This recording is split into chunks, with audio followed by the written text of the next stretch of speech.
নমস্কার, আটপৌরে হেসেলে আপনাদের সবাইকে স্বাগত জানাই। 25শে বৈশাখ কবিগুরু রবীন্দ্রনাথ ঠাকুরের জন্মদিন। আর কবিগুরুর জন্মদিনকে মাথায় রেখে ওনার পছন্দের রান্না করে নেব। এই রান্নাটি রবি ঠাকুর ওনার স্ত্রীকে করতে বলতেন। রান্নাটির নাম দই এঁচোড়ের দম। দই এঁচোড়ের দমের জন্য আমি নিয়েছি এখানে একদম কচি এঁচোড়, একটু নুন হলুদ জলে ভাপিয়ে নিয়েছি।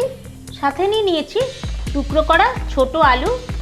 এছাড়াও নিয়েছি নুন, লঙ্কা বাটা, হলুদ গুঁড়ো, আদা বাটা, চিনি, গরম মশলা বাটা এবং ঘি। এছাড়াও নিয়েছি টক দই, তেজপাতা এবং অল্প হিং। কড়াই গরম করে নিয়ে নিচ্ছি সর্ষের তেল। তেল গরম হতে শুরু করে দিয়েছে। দিয়ে দিলাম 2টি তেজপাতা। তেজপাতার সঙ্গে হিং ফোড়ন দিলাম। ফোড়নটা ভাজা হচ্ছে, টুকরো করে কেটে নেওয়া আলুগুলো দিয়ে দিলাম।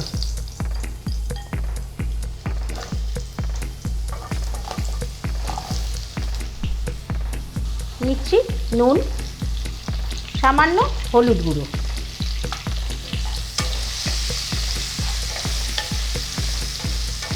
নাড়িয়ে চাড়িয়ে নুন হলুদ দিয়ে আমি আলুগুলো ভালো করে ভেজে নেব।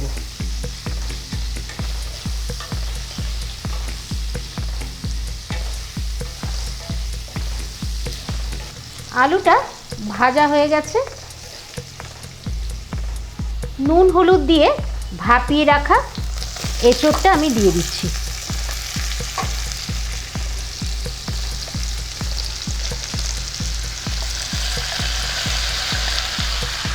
দিয়ে দিচ্ছি 1 চামচ আদা বাটা।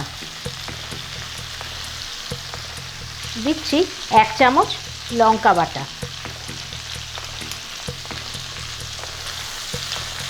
একদম খুব কম মশলায় এই রান্নাটা হবে।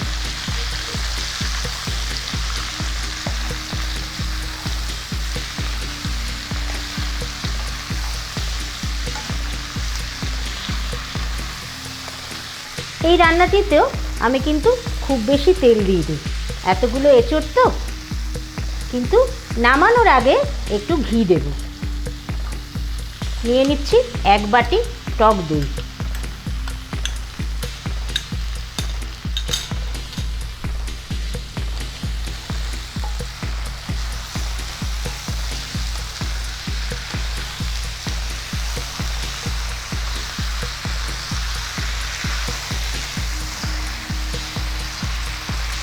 দই দিয়ে ভালো করে মিশিয়ে দিচ্ছি।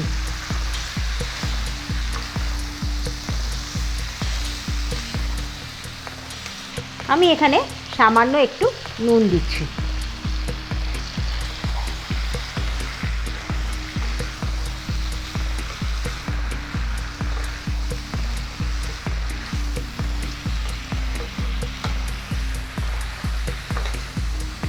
দইটা দিয়ে মিনিট 5 জন্য ঢাকনা বন্ধ করে আমি রান্না হতে দেব।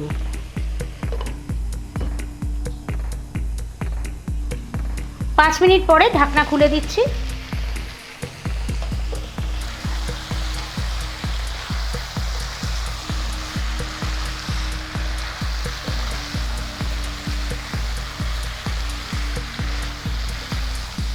হিঙের সুন্দর গন্ধ বেরিয়েছে।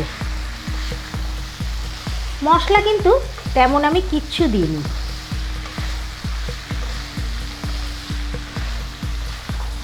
এখন 1 চামচ আমি চিনিটা দিয়ে দেব।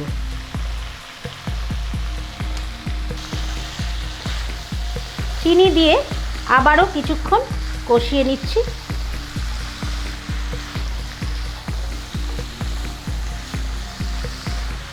তরকারির স্বাদ কিন্তু নির্ভর করে কীরমভাবে কষানো হচ্ছে। ধিমে আছে আস্তে আস্তে করে নাড়িয়ে চাড়িয়ে সময় নিয়ে কষিয়ে রান্না আগেকার দিনে মা মাসিদের আমরা দেখেছি।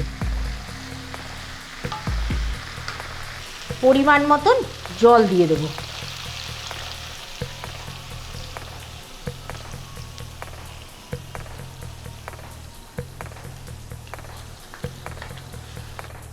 একদম শেষ পর্যায়ে এসে গেছি।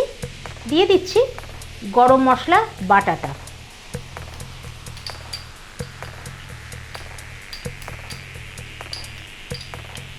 শুধুমাত্র এই মশলাটাই কিন্তু এর মধ্যে লেগেছে, আর একটু লঙ্কা বাটা দিয়েছি, কম মশলায়। আর আপনারা যদি মনে করেন শুকনো লঙ্কা বাটা দেবেন না, তাহলে আপনারা কাঁচা লঙ্কা বাটাও দিতে পারেন।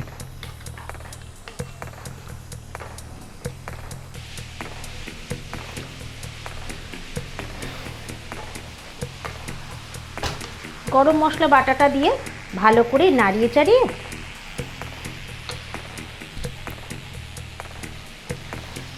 আবারও সামান্য একটু জল দেব।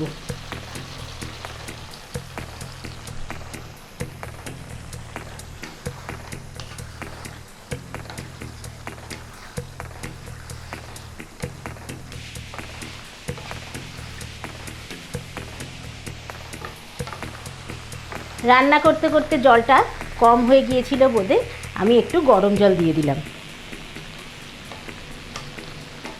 তৈরি হয়ে গেছে দই এঁচোড়ের দম। এবার ওপর থেকে ঘি ছড়িয়ে পরিবেশন করে দেব।